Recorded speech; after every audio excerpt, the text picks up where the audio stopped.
With the first pick in the 2021 NBA Draft, the Detroit Pistons select Cade Cunningham from Oklahoma State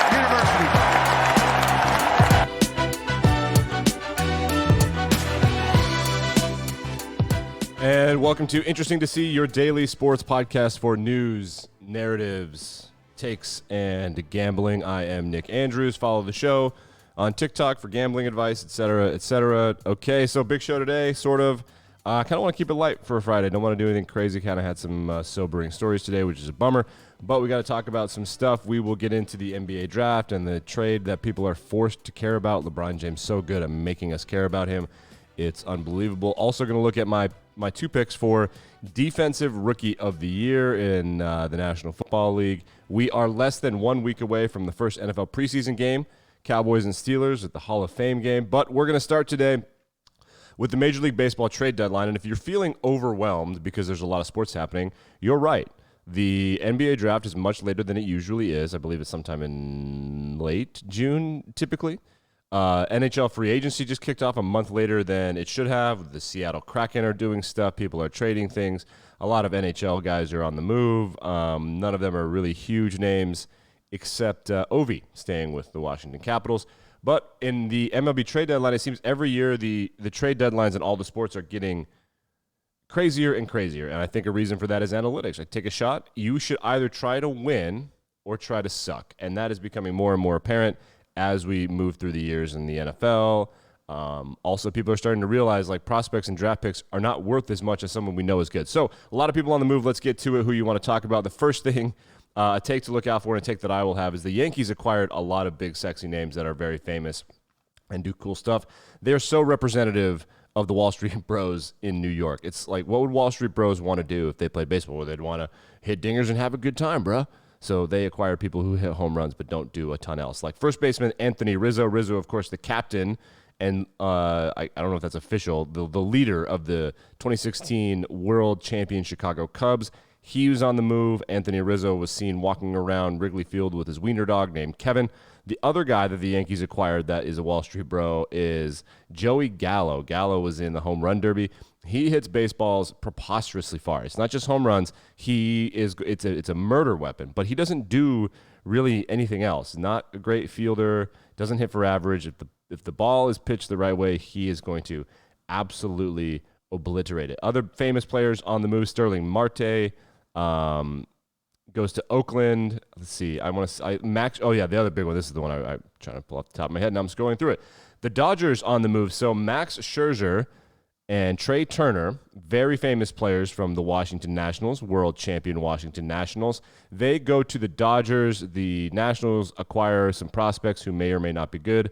We shall see. So the thing about this that's fascinating, going through Twitter yesterday, the Dodgers, the Padres, and the Angels were all in on Scherzer and Turner.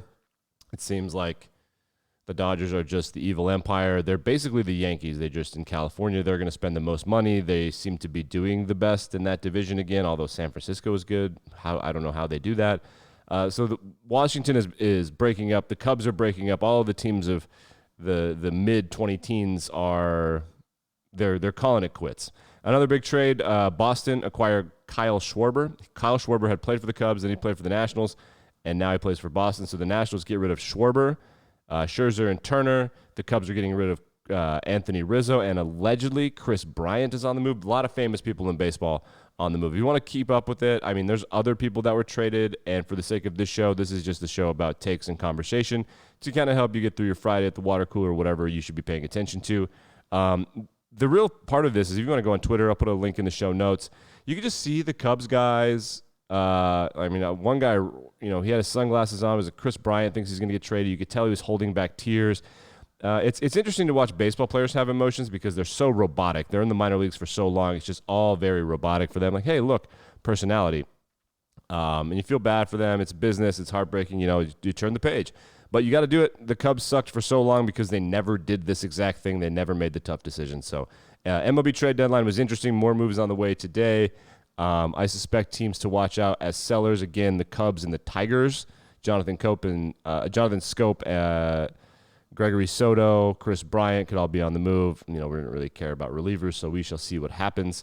I want to move on now to the NBA draft. National Basketball Association held its player draft. I don't really care. The NBA draft is the least relevant draft to me for a lot of reasons. The first reason is that essentially the vast majority of these players, unlike the National Football League or the National Hockey League, the vast majority of the players drafted are never going to be anything relevant. A lot of them are just going to be essentially extras in a movie. But you have to watch this draft and this guy can do this. Well, probably he can't though.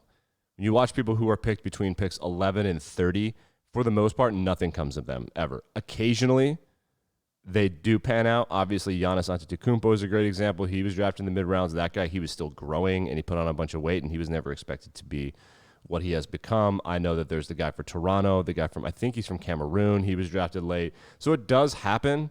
Donovan Mitchell was drafted at the end of the first round. It does happen. But for the most part, unlike the NFL, we're like, hey, this guy's a first rounder. He's going to play at some point. We're going to see it's going to be exciting. The answer is he probably is not good. Most likely he's not good. If they're drafted outside the top 5, their best case scenario oftentimes is he could be good possibly, but probably not. NBA rosters are full of guys who are drafted in the top 10, essentially all of them. If you don't have a guy that's like that, you're probably not competitive unless you stumble on one of these guys that is a freak that's just sort of in the middle there and mis-scouted for whatever reason. Kawhi Leonard, another good example of that. But Kevin Durant, LeBron James, Steph Curry, top 10 picks. You got to have top 10 picks. And speaking of LeBron James, we need to talk about him and Russell Westbrook. That's right. There's a big NBA trade. LeBron James makes a move on draft night. So from what I understand, Russell Westbrook, who was originally on the Thunder, and then he was on the Rockets, and then he's on the Wizards, and was just getting sad. Nobody tries harder. If you ever thought to yourself, what if a running back played professional basketball? That's Russell Westbrook. So he's traded to the Lakers in exchange for Kyle Kuzma, Kentavious Caldwell-Pope, Montrezl Harrell, and the number 22 pick last night. So it's one guy for all of those 3 guys. Those are ancillary players. They didn't really do anything. So now we have LeBron James, Anthony Davis, and Russell Westbrook. All of those guys are kind of getting up there. LeBron has rounded the corner. He's on the home stretch. I don't know how many years he has left with TB12 and whatever and load management, and perhaps he could play for a while. Russell Westbrook goes hard in the paint. That guy, all effort. He, of course, famously averaged a triple-double, I believe, 2 seasons in a row. Anthony Davis is in the prime of his career, but he has injury problems. So we'll see how this goes. To me, this is a all-or-nothing move for LeBron. He's 2 world championships away from tying Michael Jordan for 6 world championships, which apparently is incredibly relevant. I'm not 100% sure why we are so obsessed with rings, but we are. So Russell Westbrook plays for the Lakers now. Something fascinating happened on Twitter last night that I didn't understand. I saw this, or was it on Instagram? I don't know. This dude from CNBC, this is why I love when real big J journalists and financial journalists and media start covering sports. They ask questions that aren't relevant but are interesting and kind of, I don't want to say something cliche like make you think, but they are kind of point out just how dumb sports are or how great they are and how symbolic they are. So this guy, Robert Hum on the Markets, which is, he should have consulted someone before he had that Twitter name. He pointed out the value of Olympic medals, the actual street value of the product, and how it is essentially, inflation is kind of helping out now in terms of the price going back up. But those medals are nothing. They are not worth anything. So I'm looking at this spreadsheet right now on Twitter. In 2018, the gold medals weighed 6 grams. There's 6 grams of gold. The price of gold at that time was $1,300, which means that a gold medal from Sochi Olympics was worth $555. Was it Sochi? I don't remember. Canada? I don't remember. Doesn't matter. In Tokyo, the value of the gold medal is $820. It would be quite literally far more valuable to just give them a pack of Pokemon cards from the original base set. Which is, it kind of points out, hey, maybe these guys should be getting Teslas and stuff, but also points out it doesn't really matter. We think about, if you ever watched The Office, where they do the Office Olympics and they make these medals out of yogurt caps. It's the same thing. They don't want the thing, they want what it means. You could spray paint a rock gold, and as far as I'm concerned, it has the exact same value to the Olympians. But that's a fun little fact for you. The gold medals are only worth $820. The silver medals are worth $466 on the black market or whatever. But I imagine they probably fetch quite a bit more on eBay, and they're priceless to the people who earned them, no doubt about it. All right, we're going to wrap up with some NFL props. I have some general rules of thumb. I seem to be either getting lucky or doing something right when it comes to futures. I place a couple futures every year. I like to think about big-time long shots and just throw a couple dollars away, and I like $5 to $20, and I think to myself, I've wasted $20 on much stupider stuff. So there's no reason not to, hey, maybe I make 10 grand or whatever it ends up becoming. So I like to think of someone who I think makes a lot of sense, like a mid-level favorite. And then I also like to think about someone who's a long shot, but maybe sneaking under the radar. There are some rules of thumb that I follow. So if I'm going to bet on Rookie of the Year, under no circumstances will I ever be betting on a non-quarterback for Rookie of the Year. Literally never. It does happen, but it probably won't. Never.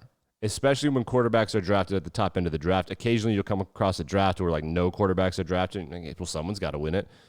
There have been years recently, for example, with Quentin Nelson. Perhaps he should have won Rookie of the Year as an offensive guard. Running backs win it because they get huge load management right away. But last year, Justin Herbert was outstanding, so he just completely made people forget about wide receiver Justin Jefferson, who was the best rookie receiver of all time. So for Offensive Player of the Year, bet a quarterback. I have money on Mac Jones before the draft because I figured it was either New England or San Francisco. But we're here to talk about Defensive Rookie of the Year. I have two plays. One play is such a long shot that it's literally not on the book I usually bet with. I had to have somebody do it at a different book. I've been looking for it. The only book that has it is BetMGM, and that is Detroit Lions nose tackle Aleem McNeil. So Aleem McNeil was an elite recruit. He turned out Alabama and Clemson and all of these big schools so he could stay at home and go to NC State. At NC State, he was absolutely dynamic. However, he was not on primetime TV. He didn't play next to a bunch of guys, so unlike if you played at Alabama or LSU where offensive lines have to pick and choose who they guard, he saw a ton of double teams, and he did very well against them. Secondly, last year, Chase Young won the award. Before that, a Bosa brother won the award. When there are very famous defensive players, they're the favorites to win the award. This year, there isn't one of those. There isn't a guy who's like, holy crap, that guy's crazy. So this is kind of a wide-open race.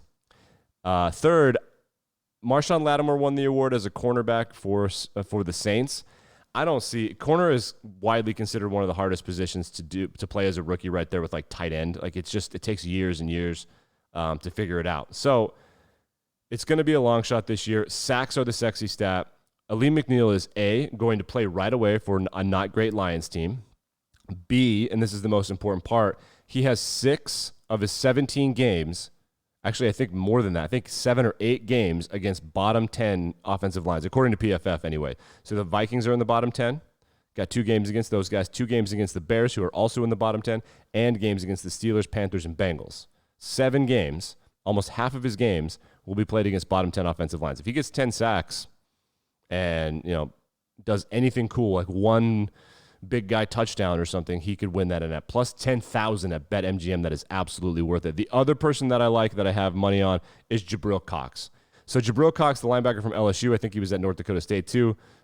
When nobody knows who to vote for, they vote for a linebacker for the most part. If a pass rusher doesn't separate himself, they're going to vote for a linebacker. So that happened a couple years ago with Darius Leonard. Darius Leonard for the Colts is a great player. Jabril Cox plays for the Dallas Cowboys. They also have Micah Parsons, and I just root for the crazy thing to happen to the Cowboys just because it's so much fun to consume. They have too many linebackers. But Jabril Cox and Micah Parsons are going to be they're going to be talked about quite a bit. All right, next week we'll start getting into fantasy. We'll continue our preseason preview of NFL teams. We are 4 days away from the first preseason game. It's going to be a good weekend. Yeah, I'll try to keep it positive for you. On a Friday, we'll get into some NFL narratives, and hopefully baseball is going to start getting fun around September, so a lot going on this fall. This is interesting to see. I'll be back same time, same place on Monday. Please like, rate, review, and suggest if you like the show. Keep telling people to have low expectations, and so far, I seem to have exceeded the low bar I put down there for myself. Back same time, same place on Monday.